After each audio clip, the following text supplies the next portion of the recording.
ធ្លាប់ឆ្ងល់ដែរទេថាហេតុអ្វីបានជាមនុស្សល្អ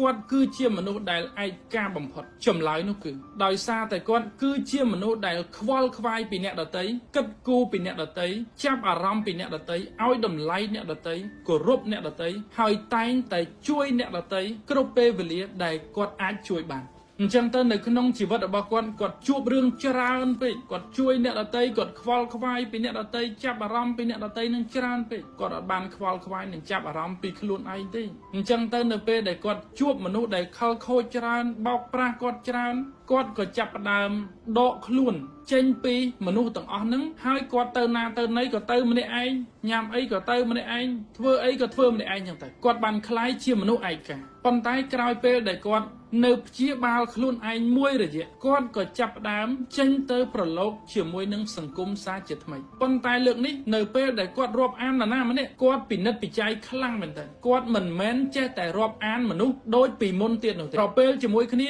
ការត្រឡប់មកវិញសាជាថ្មីម្ដងទៀតនេះគាត់បានរឹងមាំជាងមុនក្លាហានជាងមុនហើយជាពិសេសគាត់ដឹងថាតើអ្នកណាជាមនុស្សល្អ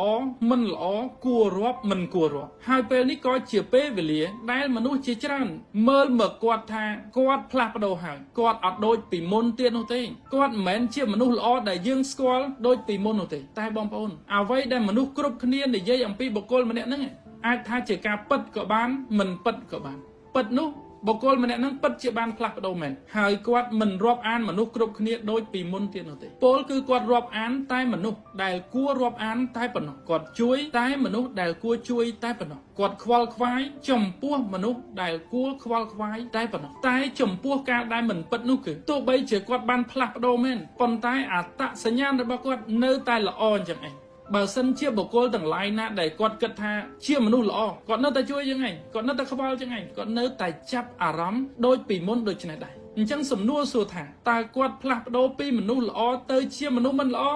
ឬក៏គាត់នៅតែជាមនុស្សល្អប៉ុន្តែគាត់បានស្វែងយល់ពីមនុស្សកាន់តែច្បាស់ជាងមុនហើយគាត់ដឹងយ៉ាងច្បាស់ថាតើមនុស្សណាម្នាក់ដែលគាត់គួរជួយមិនគួរជួយគួរគោរពស្រឡាញ់មិនគួរគោរពស្រឡាញ់គួររាប់អានឬមិនគួររាប់អានចំណុចនេះខ្ញុំគិតថាបុគ្គលម្នាក់ហ្នឹងពិតជាបានផ្លាស់ប្ដូរមែនប៉ុន្តែអត្តសញ្ញាណរបស់គាត់មិនបានផ្លាស់ប្ដូរនោះទេគាត់នៅតែជាមនុស្សល្អដដែលតែគ្រាន់តែគាត់ចាប់ផ្ដើមរៀនសូត្ររឿងមួយថាតើអ្នកណាជាមនុស្សល្អអ្នកណាជាមនុស្សមិនល្អដែលគួររាប់មិនគួររាប់នៅក្នុងជីវិតរបស់គាត់អរគុណបងប្អូនជម្រាបលា